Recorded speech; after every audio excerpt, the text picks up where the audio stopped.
Hello friends, welcome to my channel tech pub by Vivek Mittal. कल मैंने आपको जो ट्रेनिंग सेशन 3 में बताया था, उसमें मैंने आपको कर्व के बारे में बताया था। Term curve in laser cutting, burning losses का परसेंटेज कैसे कैलकुलेट करना है और उसमें कर्व का क्या इंपॉर्टेंस रहता है। लेजर प्रोसेस का मैंने एक छोटा सा वीडियो दिखाया था आपको, और कॉमन ब्लैंक साइज कैलकुलेट करते हुए बीच में कैसे मार्जिन रखना है, तो ये मैंने आपको बताया था। एक्चुअल पार्ट साइज और ब्लैंक साइज कॉस्टिंग शीट में ऐड करना है, तो ये मैंने आपको कल के लेक्चर में बताया था। कल मैंने जब लेक्चर देखा तो मुझे समझ में आया कि जूम थोड़ा कम है शीट में, तो आज मैंने थोड़ा जूम बढ़ाया है, तो आई होप आपको थोड़ा क्लियर विजिबिलिटी आएगी शीट की। आज के इस लेक्चर में क्योंकि हम लोग मटेरियल कॉस्ट एक पार्ट का पूरा कर चुके हैं, अभी हमें प्रोसेस में आगे बढ़ना है कि प्रोसेस कॉस्ट कैसे कैलकुलेट करना है। तो मैं आपको आज मशीन आवर रेट कैसे कैलकुलेट करते हैं किसी मशीन का, तो वो मैं आपको बताऊंगा। ये बहुत इंपॉर्टेंट टॉपिक है। इंडस्ट्री के अंदर लोगों को कई साल हो जाते हैं काम करते हुए, बायर्स को और जो इंजीनियरिंग में जो लोग हैं, बट उनको ये कॉन्सेप्ट और इसको कैसे कैलकुलेट करना है ये पता नहीं होता है। तो यू आर लकी कि मैं आपको ये बहुत अर्ली स्टेज में बता रहा हूँ मशीन आवर रेट कैसे कैलकुलेट करना है, और इसका टेम्पलेट भी आपको दे रहा हूँ, और इससे जुड़ी हुई कुछ बेसिक चीजें भी मैं आपको फंडामेंटली क्लियर करूंगा। एक चीज ध्यान रखना कि इसमें जो पैरामीटर्स हैं और जो बेसिकली फॉर्मूलाज ऐसे ही रहेंगे जो मैं बता रहा हूँ आपको, लेकिन जो इसमें पैरामीटर है वो थोड़े वेरी कर सकते हैं, वेरी करेंगे, क्योंकि मैं एक्चुअल डेटा आपको नहीं बता सकता हूँ। तो आपको फंडामेंटली क्लियर हो जाएगा। बाकी आप उसमें जब डेटा में जाएंगे, डेटा कैसे कैलकुलेट करना है वो भी मैं आपको बताऊंगा, तो आप इसमें एक्यूरेसी की तरफ जा सकते हैं। आप खुद से अपना रेट कैलकुलेट कर सकते हैं एक्चुअल में आपकी जो कंडीशंस हैं मशीनरी की, और एक्चुअल जो पैरामीटर है वो डाल करके। बिकॉज मैं आपको कंप्लीट 100% एक्चुअल रेट नहीं बता सकता हूँ, क्योंकि मैं खुद इंडस्ट्री में हूँ, और सब चीजें एक्चुअलाइज करके मैं ट्रेनिंग सेशन में नहीं बता सकता हूँ, मेरा लिमिटेशन है। तो आप, आई होप कि आप इस चीज को समझेंगे, but fundamentally definitely you will get all clarity. हाँ, तो आज के इस लेक्चर में मैं आपको बताऊंगा कि मशीन आवर रेट कैलकुलेट कैसे करना है, मशीन आवर रेट होता क्या है, दूसरा मशीन आवर रेट और प्लांट आवर रेट इन दोनों में क्या डिफरेंस है, बेसिक फंडामेंटल डिफरेंस क्या है। प्लांट आवर रेट की बहुत डिटेल में नहीं जाऊंगा। Self investment and opportunity cost क्या होती है, लैंड कॉस्ट क्या क्या इंपॉर्टेंस है मशीन आवर रेट कैलकुलेट करने में, और electricity cost, power factor of machine and power factor of plant का क्या रोल है इसमें, ईयरली टोटल वर्क आवर कैसे निकालने हैं, कंज्यूमेबल का कॉस्ट कैसे निकालना है, मेंटेनेंस का कॉस्ट कैसे कंसीडर करते हैं, और यूटिलिटी फैक्टर। तो ये सब आप आज के लेक्चर में समझेंगे। तो मैं आता हूँ आपको, बेसिकली मैं एक सैंपल लूंगा किसी मशीन का, और फिर मैं उस सैंपल को लेकर के एक टेंटेटिव रेट्स पकड़ के हम लोग एक मशीन आवर रेट की ड्राइव पे आएंगे। तो बेसिकली ये जो लेक्चर है इसमें मशीन आवर रेट होता क्या है, पहले हम इसके ऊपर बात करेंगे।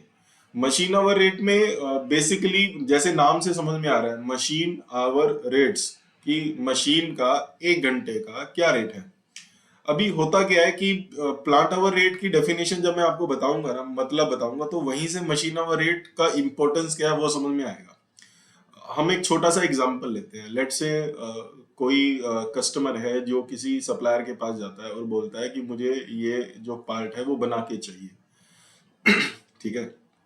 अब अ, मान लो वो जो सप्लायर है वो नया है, और उसके पास जो है वो बिजनेस जो है उस वक्त ज्यादा नहीं है, और उसने अपना एक कैपिटल इन्वेस्टमेंट करके रखा हुआ है। वो कैपिटल इन्वेस्टमेंट में उसको आज की डेट में जो मशीन का यूटिलाइजेशन होना चाहिए, 10 घंटे 12 घंटे मिनिमम, या 24 घंटे, वो उसका यूटिलाइजेशन नहीं कर रहा है। और उसकी वजह से जब वो प्लांट आवर रेट निकालेगा अपनी मशीन का, तो उसका जो कॉस्ट आएगा प्लांट आवर रेट का, प्लांट आवर रेट मतलब जैसे कि फॉर एग्जांपल प्लांट में जितना मशीनरी रखा हुआ है टोटल, मान लो किसी प्लांट के अंदर 10 मशीनरी है जिसका जो टोटल कॉस्ट है वो 2 करोड़ है। अब वो 2 करोड़ के कॉस्ट में उसका जो मैन पावर का, लेबर का भी जो कॉस्ट है, उसमें उसमें दो टाइप के कॉस्ट होते हैं प्लांट ओवर रेट के अंदर। एक फिक्स कॉस्ट होता है और एक वेरिएबल कॉस्ट होता है। तो जो फिक्स कॉस्ट होता है वो तो एक बार कैपिटल इन्वेस्टमेंट कर दिया, वेरिएबल इन्वेस्टमेंट की जब जब वो मशीन चलेगा तो वो कॉस्ट उसका वेरिएबल कॉस्ट होगा। जैसे इलेक्ट्रिसिटी, जितना मशीन चलेगा उतना उसका इलेक्ट्रिसिटी कंज्यूम होगा। लेबर कॉस्ट, जितना चलेगा उतना लेबर कॉस्ट उसका उसके ऊपर लगेगा।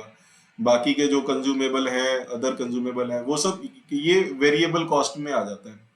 अब जैसा कि मैं पहले आपको बोला था कि कोई कस्टमर जब आता है तो वो बोलेगा कि यार अगर आप अपनी मशीन का पूरा यूटिलाइजेशन नहीं कर रहे हो तो इसमें मेरी गलती थोड़ी ना है।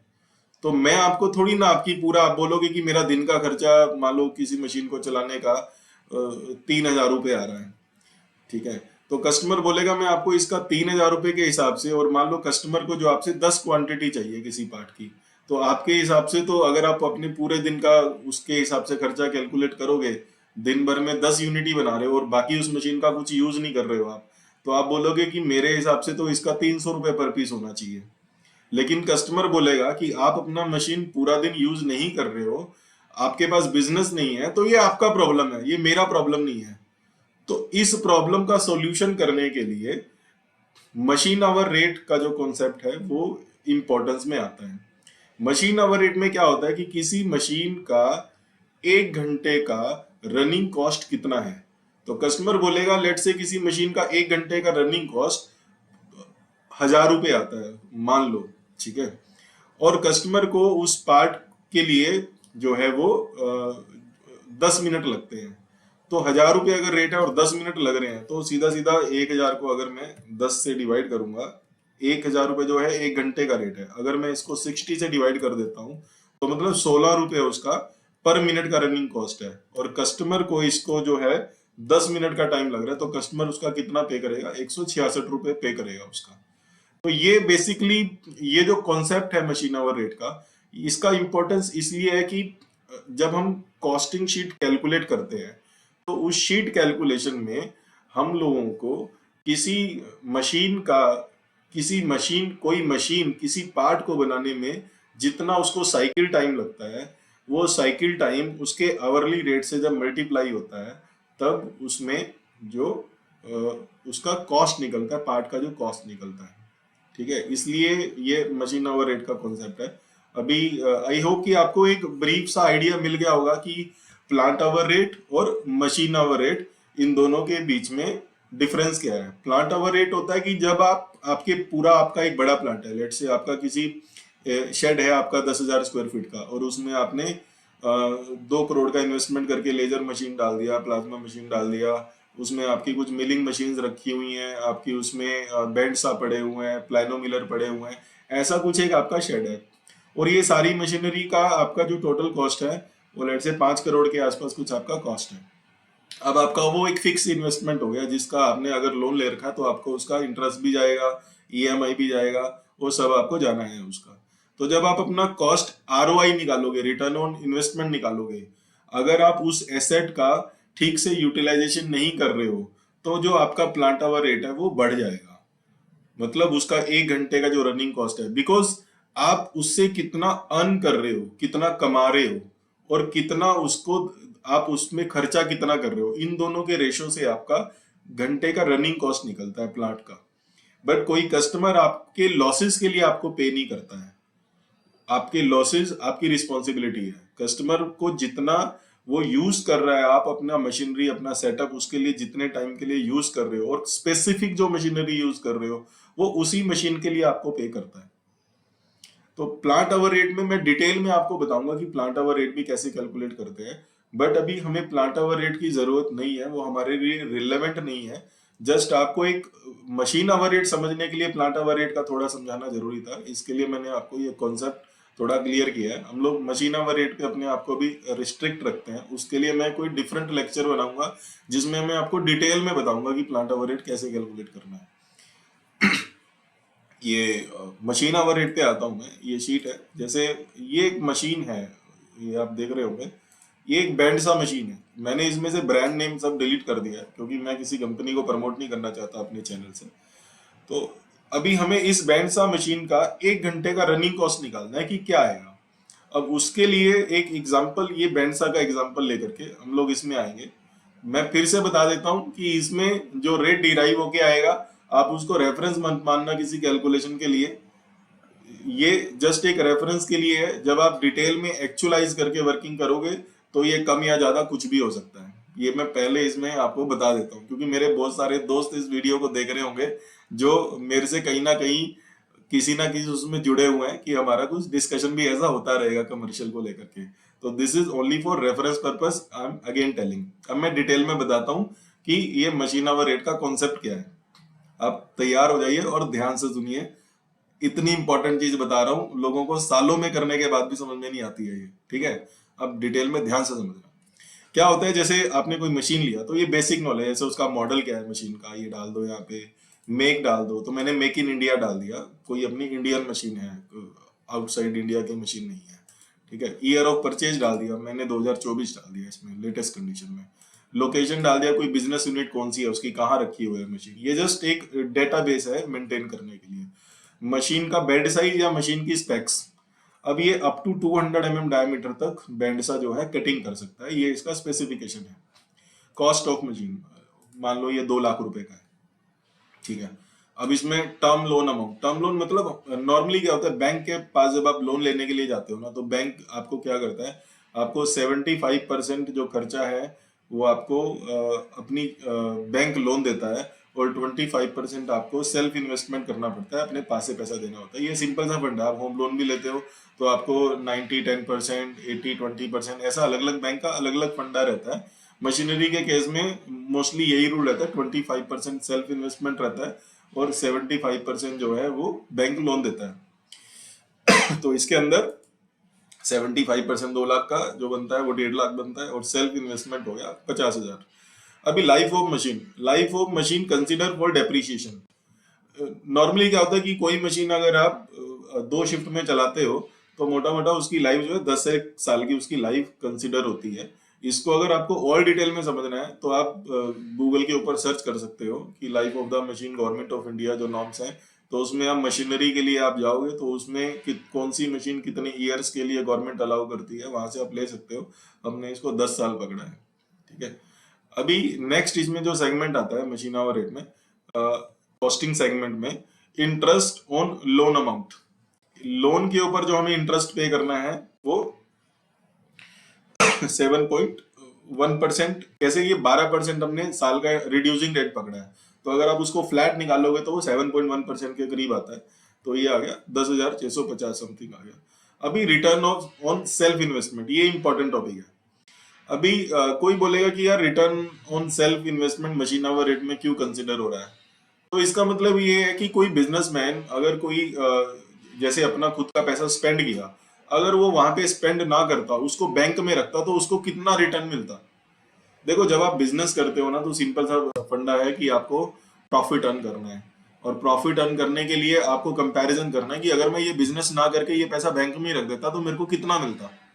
तो वो जो 50,000 रुपए का सेल्फ इन्वेस्टमेंट किया, अगर वो पैसा बैंक में पड़ा रहता तो उसको कितना इंटरेस्ट मिलता, तो वो भी मशीन आवर रेट की कैलकुलेशन में आता है फंडामेंटली, ठीक है। ये काइंड ऑफ अपॉर्चुनिटी कॉस्ट होती है बेसिकली, कि अगर मैं ऐसे ना करता और इसको बैंक में रख देता तो मेरे को कितना पैसा मिल जाता।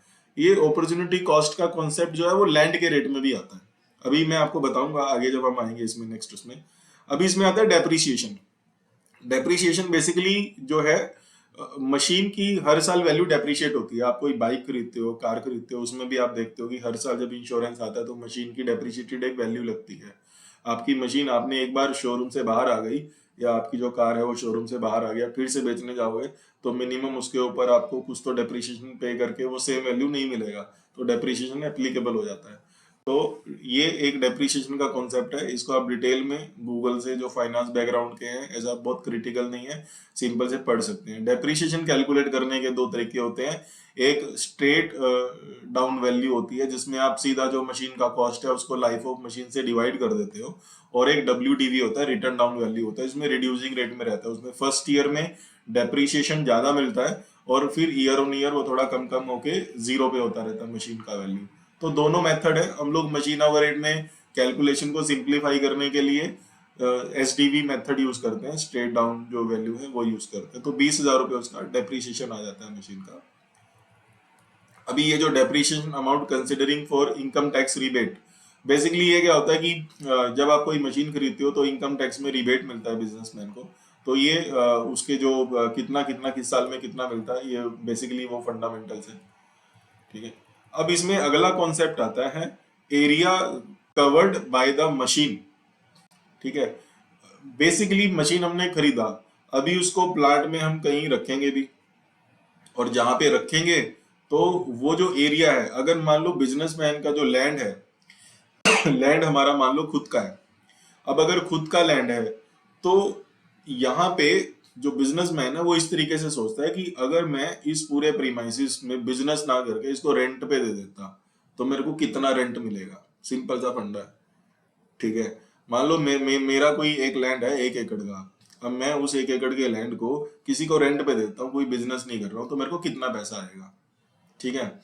अब अगर मैं मेरा प्रीमाइसिस रेंट पे है तो मैं रेंट पे कर ही रहा हूँ, तो वो मशीन का कॉस्ट, बिकॉज वो मशीन जिस जगह में रखी हुई है वो जगह, उसमें आसपास में उसका जो गैंगवे रहेगा, गैंगवे की जगह उसके अंदर ऐड होगी। प्लस उसके अंदर एक और जगह ऐड होती है कि आपको जो फिनिश पार्ट जिस एरिया में रखने हैं और इनपुट जो आपको पार्ट आएंगे वो पार्ट रखने के लिए वो जगह भी आपकी जो है वो area of the machine basically उसमें कंसिडर होती है। यहाँ मैंने छोटा सा एक कैलकुलेशन किया हुआ है आपको समझाने के लिए।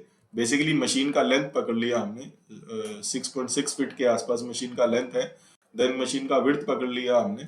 Side gallery for walkway, length side, ये मैंने पकड़ लिया। इसको मैं थोड़ा बढ़ा देता हूँ क्योंकि जो पार्ट रखने के लिए भी आपको जगह चाहिए ना, तो मैं इसको लगभग 3 मीटर के करीब कर देता हूँ। ऐसे ही यहाँ पे भी मैं ये 3 मीटर हो गया, तो लगभग जो टोटल लेंथ रिक्वायर्ड मशीन के लिए लगेगी 16.4 फीट, और टोटल जो विड्थ रिक्वायर्ड रहेगी वो रहेगी 14.8 फीट, और टोटल 243.5 स्क्वायर फीट का जो एरिया लगेगा मशीन के लिए बेसिकली उसके आसपास जो रखने के लिए, उसको एक बैंडसा को रखने के लिए। तो मेरे जो टोटल इसका मैं लैंड एंड बिल्डिंग का रेंट पे करूंगा।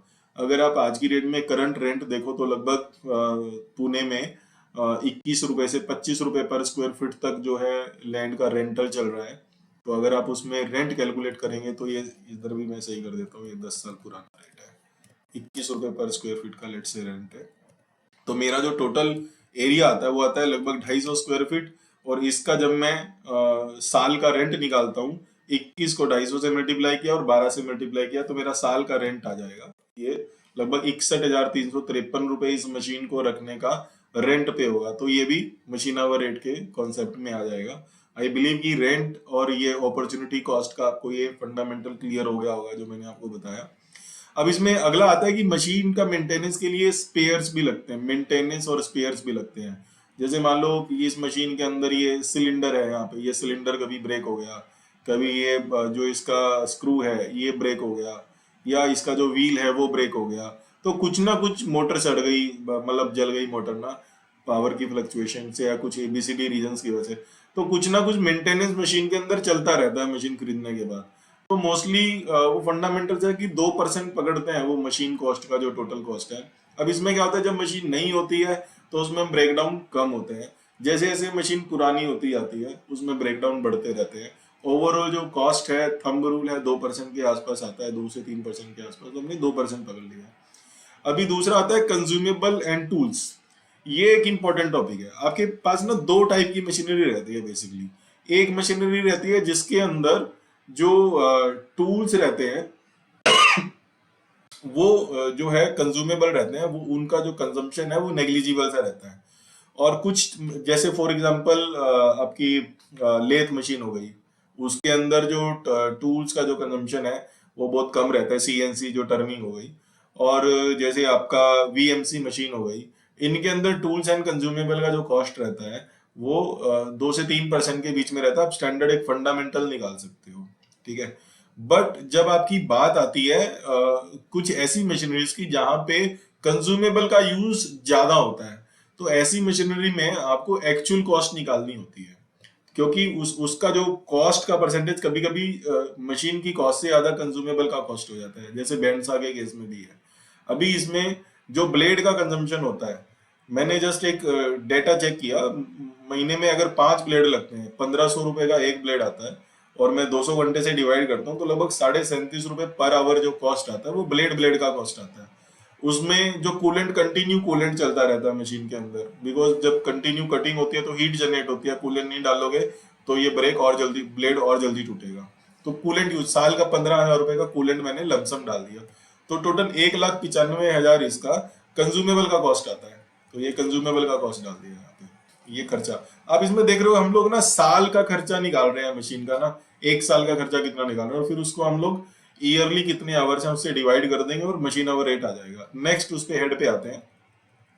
नेक्स्ट आता है HP of the machine. Basically electricity calculate करनी है हम लोगों को। अब मशीन में इलेक्ट्रिसिटी कहाँ लगती है, उसके अंदर जो मोटर लगी होती है, बेसिकली वो मोटर ही इलेक्ट्रिसिटी कंज्यूम करती है।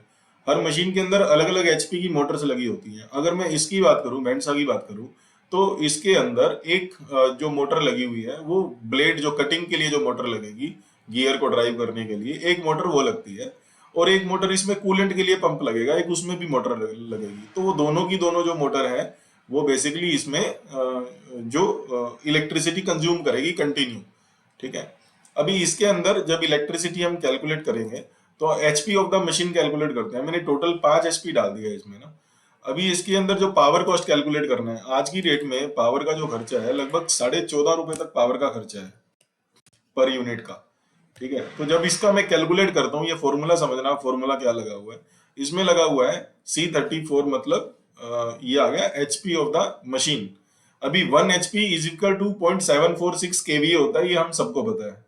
तो ये वही लगा हुआ है यहाँ पे, इंटू 0.8 किया। 0.8 का मतलब होता है कि बेसिकली मशीन का पावर फैक्टर होता है ये। जैसे अभी बैंडसा की अगर बात करें तो उसके ऊपर बार या ट्यूब जो भी कटिंग के लिए लगेगा, तो उस टाइम पे जब कटिंग होगा, कटिंग होकर के फिर मशीन थोड़ी देर के लिए रुकेगा, उस रुकने की ड्यूरेशन में मोटर बंद हो जाएगा, पंप भी बंद हो जाएगा। तो ये हमने उसमें 80% पकड़ा है कि मशीन का ओवरऑल जो पावर फैक्टर है वो 80% है। कभी कभी अगर आप किसी और मशीनरी में जाओगे, लेट से आप लोग कोई बड़ी ड्रिलिंग मशीन है या कोई ऐसी मशीन है जिसके अंदर 5-6 मोटर्स लग रही हैं, तो हर अगर आप वीएमसी की बात करो, सिंपल वीएमसी में एक एटीसी में मोटर लगा रहेगा, एक मोटर उसमें स्पिंडल में लगा रहेगा कटिंग के लिए, एक मोटर बेड में लगा रहेगा स्लाइडिंग करने के लिए लेफ्ट राइट में। तो ऐसे मल्टीपल मोटर्स लगी होती हैं उनके अंदर। अब वो जो मल्टीपल मोटर्स लगी होती हैं वो सब एक साथ नहीं चलती हैं सब मोटर्स ना। मतलब कभी ऐसा लगेगा कभी स्पिंडल घूमेगा, कभी बेड स्लाइड करेगा, सब कुछ एक साथ नहीं होता है। तो उस केस में क्या होता है कि हम लोग ओवरऑल एक फैक्टर पकड़ते हैं कि मशीन ओवरऑल मोटर्स कितना परसेंट जो है वो उसमें इलेक्ट्रिसिटी का जा रहा है। इसके लिए मेजर करने के लिए पावर फैक्टर मीटर भी होता है, तो वो आप चेक करके एक्चुअलाइज भी कर सकते हो इसको। तो ये इसके लिए हमने इसमें 80% पकड़ा है, ये एक लमसम पकड़ा है इसके अंदर। फिर उसके अंदर हम लोग ये 60 जो है ये अगेन 60 मिनट्स का, ये 1 घंटे के लिए, और डिवाइडेड बाय 1000 हमने जो फॉर्मूला पकड़ा है, और यहाँ पे यूनिट का रेट डाला है हमने kilo kilo watt ampere, basically वो आवर में रहता है, जो आवर का रेट रहता है वो 1 घंटे का आ गया। हमने उसको यूनिट से मल्टीप्लाई किया, और हमने ये 80%, सॉरी ये 80% है इसलिए 0.8 किया हमने इसको, 60 मिनट्स किया और डिवाइड बाय में 100 किया परसेंटेज निकालने के लिए। और देन इसको हमने यहाँ पे 14.5 जो है वो यूनिट का रेट है, और D49 अगर आप देखोगे तो ये है आपके साल में 48 आवर्स होते हैं, 4800 आवर्स होते हैं। ये 4800 आवर्स कैसे आए ये मैं आपको भी बताऊंगा नेक्स्ट आते आते इसमें। ठीक है। तो ये मैंने कैलकुलेट किया, तो मेरा इसमें पावर का जो साल का मेरा इसका बिल आएगा वो 1,24,612 का मेरा इलेक्ट्रिसिटी का बिल आएगा इस मशीन का, अगर मैं इसको कंटिन्यू 4800 आवर रन करता हूँ। ठीक है। तो ये मेरा आ गया इलेक्ट्रिसिटी कॉस्ट, जो कि इंपॉर्टेंट फैक्टर है। अभी इसमें नेक्स्ट इंपॉर्टेंट फैक्टर आता है लेबर कॉस्ट का।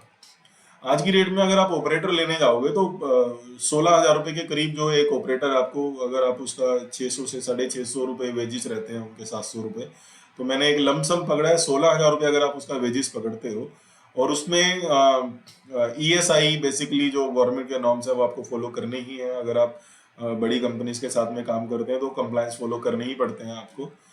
PF है उसका 12% स्टैंडर्ड गवर्नमेंट का नॉर्म्स है। बोनस देना पड़ता है, ये बोनस है। और CL जो पेड लीव्स रहती हैं, मिसलेनियस, टोटल जो उसका खर्चा आता है लेबर का वो 20,266 रुपए ये करीब इतना खर्चा उसका 8 घंटे के हिसाब से रहता है। अब अगर इसको निकालेंगे तो मैंने सिंपल किया है, साल का निकालने के लिए जो मंथ का जो खर्चा है इनटू उसको 2 शिफ्ट के लिए 2 किया और 12 महीनों से मल्टीप्लाई किया, तो ये 4,86,387 रुपये जो है इसका लेबर कॉस्ट आ जाता है। तो बेसिकली ये भी एक लेबर का कॉस्ट आ गया। अभी ये मेरा टोटल कॉस्ट आ गया मशीन का ना। मशीन के कॉस्ट में जितने भी एक्सपेंसेस हैं, मैंने इंटरेस्ट पकड़ लिया मशीन के ऊपर, सेल्फ इंटरेस्ट पकड़ लिया, इन्वेस्टमेंट के ऊपर इंटरेस्ट पकड़ लिया, डेप्रीशिएशन आ गया, लैंड एंड बिल्डिंग का रेंटल आ गया, देन जो लैंड एंड बिल्डिंग का रेंटल आ गया, मेंटेनेंस और स्पेयर का जो कॉस्ट है वो आ गया, कंज्यूमेबल का कॉस्ट आ गया, पावर कॉस्ट आ गया, देन उसके बाद में मेरा लेबर का कॉस्ट आ गया और ये टोटल कॉस्ट आ गया यहाँ तक 9 लाख के करीब साल का।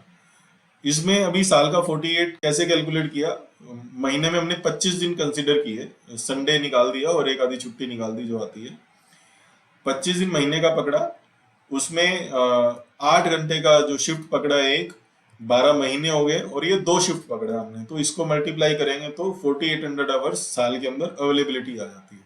जब हम इसको मल्टीप्लाई कर डिवाइड करते हैं टोटल एक्सपेंसेस से जो अवेलेबल है, तो मशीन का 1 घंटे का खर्चा आ जाता है 189 रुपीज 0.17। ये मशीन का 1 घंटे का कॉस्ट आ गया। अब क्या होता है कि कोई भी जो वर्कर है ना, ऑपरेटर है, वो मशीन नहीं है कि कंटिन्यू उसको एक प्रोग्रामिंग दे दी और वो कंटिन्यू चलता रहेगा। इंसान है, वो अपने नित्य के काम भी करता है, कभी वॉशरूम जाएगा, कभी कुछ खाने के लिए जाएगा, तो ओवरऑल आप उसको 100% नहीं पकड़ते, मशीन का एक 15% का यूटिलिटी फैक्टर पकड़ते हैं। इस केस में मोस्टली हम लोग 0.85% पकड़ते हैं उसको, 85%, 15% शॉप फ्लोर के दिन भर में वेस्टेजेस ये सब पकड़ते हैं।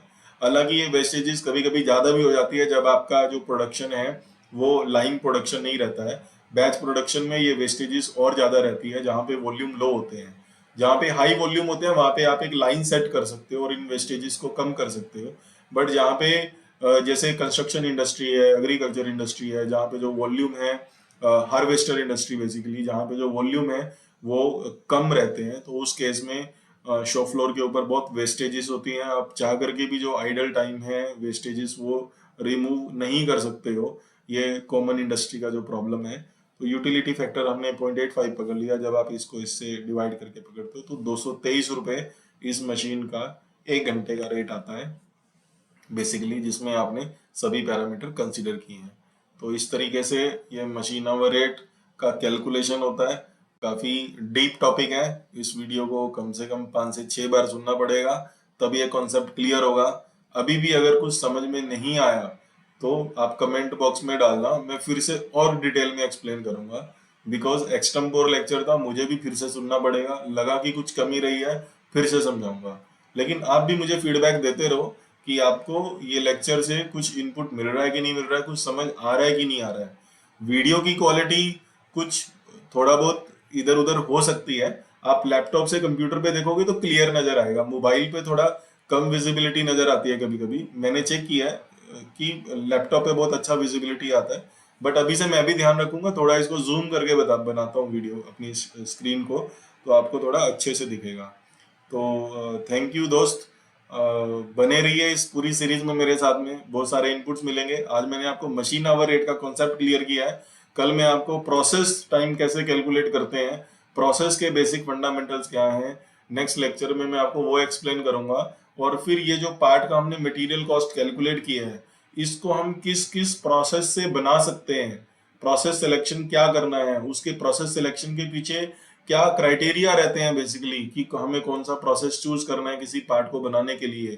तो वो सब कॉन्सेप्ट के साथ मैं आपको इसका प्रोसेस कॉस्ट कैलकुलेट करने का सिखाऊंगा और फिर उसके बाद हम लोग अदर्स कॉस्ट पे जाएंगे, वो कैसे कैलकुलेट करना है। तो ये सीरीज बहुत इंटरेस्टिंग रहने वाली है, आप इस सीरीज में बने रहिए, अपने दोस्तों के साथ में इसको शेयर करिए। बिकॉज नॉलेज ज्ञान जो है ना वो बांटने से बढ़ता है, कम नहीं होता। ठीक है, तो मैंने आज आपको जो बताया था, जैसे शुरू में मशीन आवर रेट का कॉन्सेप्ट बताऊंगा, प्लांट आवर रेट और मशीन आवर रेट के बीच में डिफरेंस क्या है, उसका मशीन आवर रेट का इंपॉर्टेंस क्या है वो बताऊंगा, वो बता दिया आपको। Self investment and opportunity cost आपको आई थिंक क्लियर हो गया रहेगा। लैंड कॉस्ट और रेंटल कॉस्ट बेसिकली क्या है वो फंडामेंटल क्लियर किया मैंने आपको। इलेक्ट्रिक कॉस्ट और power factor of machine and power factor of plant.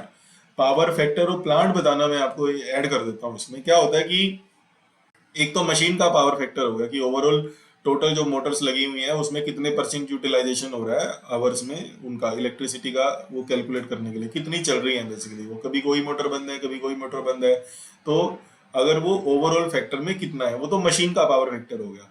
अगर प्लांट का पावर फैक्टर निकालना है तो आप अपना इलेक्ट्रिसिटी का बिल, जब अगर किसी इंडस्ट्री का बिल देखोगे तो उसके ऊपर एक पावर फैक्टर लिखा होता है।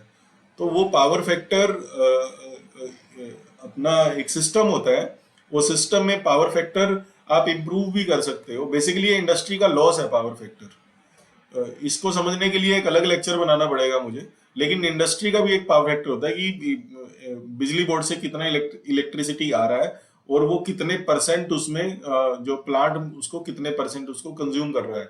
बीच के जो लॉसेज होते हैं ना बेसिकली वो भी प्लांट को ही पे करने पड़ते हैं। जो कंज्यूमेबल है उसको कंज्यूमर को पे करने पड़ते हैं। तो वो एक अलग से पावर फैक्टर होता है प्लांट का। इसका भी मशीन आवर रेट में इंपॉर्टेंस होता है, बट अभी हम उतनी डीप में नहीं जाएंगे, इसको इग्नोर करके चलेंगे बिकॉज वो वैल्यू बहुत ज्यादा नहीं रहेगी। ठीक है। ईयरली टोटल वर्क आवर्स कैसे निकालने हैं मैंने आपको वो बता दिया। कंज्यूमेबल कॉस्ट कैसे निकालते हैं वो बता दिया। मेंटेनेंस कॉस्ट का कॉन्सेप्ट आपको हल्का हल्का क्लियर कर दिया और यूटिलिटी फैक्टर बता दिया। तो इसी के साथ आज का लेक्चर मैं खत्म करता हूँ। जय हिंद, जय भारत।